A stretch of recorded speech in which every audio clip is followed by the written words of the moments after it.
Hey guys, this is आकांक्षा आणि मी आहे Ujjain. Yes yes yes, मी उज्जैनला आली आहे, द सिटी ऑफ महाकाल. इथे मी आली आहेत माझ्या मम्माच्या फ्रेंड्ससोबत. ॲक्च्युली त्या माझ्यासोबत आल्या आहेत बिकॉज मीच ही पूर्ण ट्रिप अरेंज केली आणि मीच त्यांना आणलं आहे. मी म्हटलं कुठेतरी तुम्ही फिरायला जायला हवं, तर 5-6 काकू होते आणि त्यांच्याबरोबर मी एकटी, ज्याने मी सगळं अरेंज केलं. आणि हा व्ह्यू तर तुम्ही बघतच आहे. But let me tell you की आपण इथे जायचं कसं. नागपूरवरनं 5-6 तास लागतात ऑलमोस्ट. तर तुम्ही सकाळी 8:30ची ट्रेन पकडा. रिझर्वेशन 300-400 रुपयामध्ये होऊन जाईल. जनरलची तिकीट 150-200पर्यंत होऊन जाईल. जनरलची जर फ्रेंड्स असेल तर जनरलमध्ये पण आरामात जागा मिळते. जर सिंगल असाल तर तुम्ही रिझर्वेशन करून जा, जशी तुमची इच्छा असेल तसं जा. देन नंतर तिथे पोहोचल्यावर ज्या दिवशी तुम्ही तिथे पोहोचाल त्या दिवशी फक्त रेस्ट करा, मस्त जेवण करा, एखादा डोरमेट्री बघा, तिथे मस्त आराम करा. बघा किती सुंदर व्ह्यू आहे. आणि खर्च तुम्हाला काही नाही, जास्त नाही, 3-4 हजार रुपये येईल. बट हे जे मी तुम्हाला दाखवत आहे ना, हे बघितल्यावर आहेत म्हणजे शपथ खूप छान फील, असं जे मनाचं बर्डन असेल ना ते पूर्ण निघून जाईल. एवढी पॉझिटिव्ह प्लेस आहे ही, खूप छान वाटतं. सो दुसऱ्या दिवशी तुम्ही सकाळी 3:30-4ला उठा आणि आंघोळ करून निघा. बघा गाईज, खूपच मस्त वाटत आहे. असं वाटत आहे की खरंच छान झालं आलो तर. म्हणजे एक मनाला शांती आहे. काही पण असो, खूप म्हणजे एवढा सकाळी उठून आम्ही 3:30-4ला उठलो तरी आम्हाला इथे यायला किती 10 वगैरे वाजले. असून सुद्धा या लोकांनी एवढं इव्हॉल्व केलं आहे तरी खूप मोठी गोष्ट आहे. अदरवाईज आम्ही अजून पण ज्योतिर्लिंग केले, पण म्हणजे सगळे ज्योतिर्लिंग बेस्ट.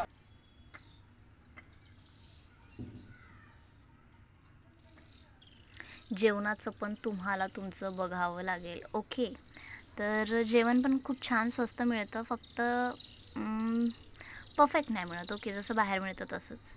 या माझ्या काकू लोक आहेत ज्यांच्यासोबत मी गेलेली. आणि हा एवढा सुंदर व्ह्यू. आम्ही तिकडनं दर्शन घेऊन आलो, त्यानंतर आम्ही हे बघितलं सगळं. याला डोरमेट्री म्हणतात.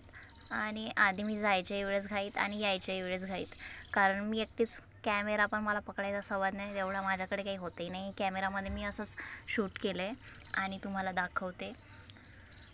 तर खूप स्वस्त हॉटेल रूम्स आहेत. आणि इथचा व्ह्यू तर बघण्यालायकच आहे. तुम्ही म्हणजे एकदम प्रसन्न वाईब जे आहे, जर तुम्ही खूप फ्रस्ट्रेटेड असाल तर तुम्ही डेफिनेटली महर्षी सांदीपनी आश्रम उज्जैन येथे बघू. आता मध्ये काय आहे.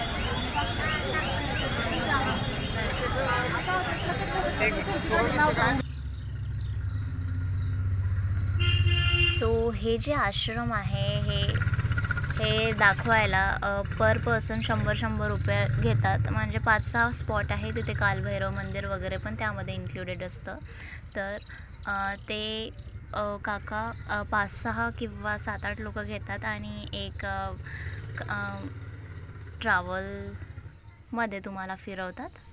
तर इथे असं म्हटलं जातं की जे बाळकृष्ण होते ते इथे काही दिवस शिकायला आलेले होते. आणि हे बघा, ते आणि त्यांची मित्र, आय थिंक सुदामा, ते दोघं पण इथे वेगवेगळे चित्र रेखाटले गेले आहेत, ज्यामध्ये दाखवलं आहे की त्यांनी कुठल्या कुठल्या शिक्षा ग्रहित केल्या होत्या. ओके, तर तुम्ही बघू शकता.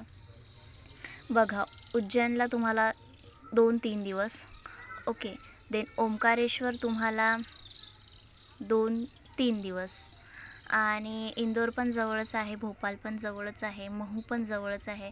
तुम्ही सगळीकडे जाऊ शकता आणि एन्जॉय करू शकता. घाईमध्ये ट्रिप प्लॅन करू नका. 1 वीक तरी तुमचं जाईलच. मी खूप घाईमध्ये केलं, तर तुम्ही ही गोष्ट करू नका. ओके, आणि मग नंतर उज्जैनवरनं ओंकारेश्वरला कसं जायचं, तर उज्जैनवरनं ओंकारेश्वरच्या ट्रॅव्हल्स लागतात. 200 किंवा 300 रुपये पर पर्सन घेईल. ती ट्रॅव्हल्स 6 ते 8 तास लावतं तिथे जायला. तर तिथे जायला तुम्हाला तो दिवस पूर्ण चालला जातो. त्या दिवशी तुमचं काहीच नाही होत. दुसऱ्या दिवशीला मॉर्निंगला सकाळी उठा, ओंकारेश्वरचे दर्शन घ्या आणि जी तिथे नदी आहे, त्या नदीमध्ये, गोदावरी नदी, आय थिंक सो. तर ती नदी एवढी सुंदर आहे ना, आणि तिथलं पाणी एवढं निर्मळ आहे. तिथे पण गंगा आरती होते रात्री 7-8 वाजेला. ती पण तुम्ही बघू शकता. उज्जैनमध्ये सुद्धा शिप्रा नदी आहे. तर त्या शिप्रा नदीची दिवस बुडण्याआधी आणि रात्र म्हणजे अंधार होण्याआधी तिथे एक आरती होते जवळपास 5-6च्या मधामध्ये.